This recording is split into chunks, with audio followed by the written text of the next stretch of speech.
नमस्कार बंधुरा tarot healing with श्रीमयीते तुम्हारे सकलके स्वागत जानाच्छि। आज के आमी ओशोजेन टैरो कार्डेर माध्यमे तुम्हादेरके एकटा प्रश्नेर उत्तर दिते चले एसेछि। जे प्रश्नटा हलो तोमार पार्टनारेर अथवा तोमार पार्सनेर कारेंट फिलिंग्स कि। ताहले प्रथमे आमी कार्डगुलोके भालो करे साफलिंग करे निচ্ছি।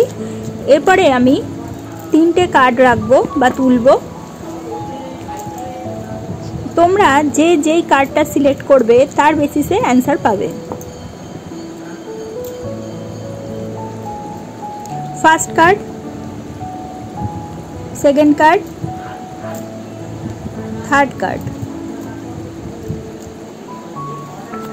এবার ফার্স্ট কার্ডটা দেখি।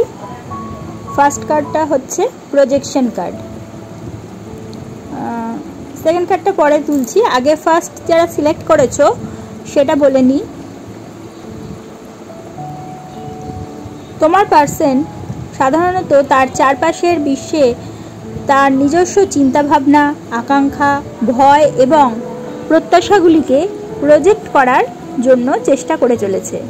এটা তার নিজস্ব আভ্যন্তরীণ জগতের দ্বারা তার উপলব্ধিকে মেঘাচ্ছন্ন করছে, তার প্রতিফলনকে আমন্ত্রণ জানাচ্ছে এবং তাকে তার অনুমান সম্পর্কে আরও সচেতন হতে উৎসাহিত করছে, যাতে সে সত্যি জিনিসগুলি দেখতে পায়। এই কার্ডটি পক্ষপাত ও বিভ্রম কাটিয়ে উঠে আত্মদর্শন এবং আত্মসচেতনতা বাড়িয়ে তুলতে পরামর্শ দিচ্ছে।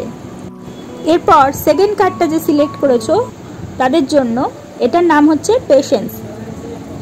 এটা বোঝাচ্ছে তোমার পার্সন জোর করে বা জোরপূর্বক যে কোনো ক্ষেত্রে কিছু করার চেষ্টা করছে এবং জীবনের স্বাভাবিক প্রবাহে আস্থা রাখতে পারছে না। তবে এই কার্ডটি বোঝাচ্ছে জীবনের স্বাভাবিক প্রবাহে আস্থা রাখতে এবং ফলাফল জোরপূর্বক না করে মুহূর্তে উপস্থিত থাকতে হবে, অর্থাৎ অ্যাট প্রেজেন্টে উপস্থিত থাকতে হবে। এটি বোঝাচ্ছে নিষ্ক্রিয়ভাবে অপেক্ষা করার বিষয় নয়, তবে জিনিসগুলিকে তাদের নিজের সময়ে প্রকাশ করার অনুভূতি দিয়ে বর্তমানের সাথে পুরোপুরি নিযুক্ত থাকতে। এবারে যারা থার্ড কার্ড সিলেক্ট করেছো সেটা হচ্ছে কারেজের কার্ড এবং এটা মেজর আরকানার কার্ড বলে এখন আমাকে আরেকটা কার্ড তুলে নিতে হবে।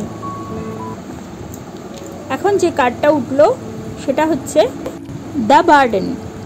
এখানে কারেজের কার্ডটা বোঝাচ্ছে যে তোমার পার্সন চ্যালেঞ্জ মোকাবিলা করতে এবং জীবনকে সম্পূর্ণরূপে গ্রহণ করার জন্য প্রয়োজনীয় আভ্যন্তরীণ শক্তি এবং স্থিতিস্থাপকতার প্রতিনিধিত্ব করে চলেছে।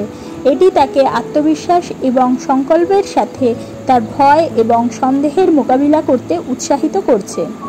এই কার্ডটিতে বোঝায় যে সত্যিকারের সাহস ভেতর থেকে আসে এবং এটি তাকে তার নিজের ক্ষমতা এবং অন্তর্দৃষ্টিতে বিশ্বাস করার ক্ষমতা দিচ্ছে। এটি পরামর্শ দেয় যে তার কমফোর্ট জোন থেকে বেরিয়ে এসে সাহসী পদক্ষেপ নেওয়ার মাধ্যমে সে বাধাগুলি অতিক্রম করতে এবং প্রামাণিকভাবে জীবনযাপন করতে পারে। সেকেন্ড কার্ডটা বোঝাচ্ছে, যেটা হচ্ছে দ্য বার্ডেনের কার্ড, যে তোমার পার্সন অতীত অভিজ্ঞতা, আবেগ এবং সংযুক্তি থেকে ওজন বহন করে চলেছে। সে হয়তো অপ্রয়োজনীয় বোঝা বহন করে চলেছে যা তাকে ভারাক্রান্ত করছে, তাকে স্বাধীনভাবে এগিয়ে যেতে বাধা দিচ্ছে। এই কার্ডটি বলতে চাইছে যে তোমার পার্সন কি ধরে রেখেছে তা পরীক্ষা করতে এবং এমন কিছু ছেড়ে দিতে উৎসাহিত করতে যা তাকে আর পরিবেশন করে না। এটি তার বোঝা হালকা করার এবং ছেড়ে দেওয়ার মধ্যে স্বাধীনতা খুঁজে পাওয়ার জন্য একটি ছোট্ট রিমাইন্ডার। তাহলে বন্ধুরা, তোমরা এই তিনটে কার্ডের মাধ্যমে যে যেটা সিলেক্ট করেছো তার মাধ্যমে জানলে তোমার পার্সনের কারেন্ট ফিলিংস।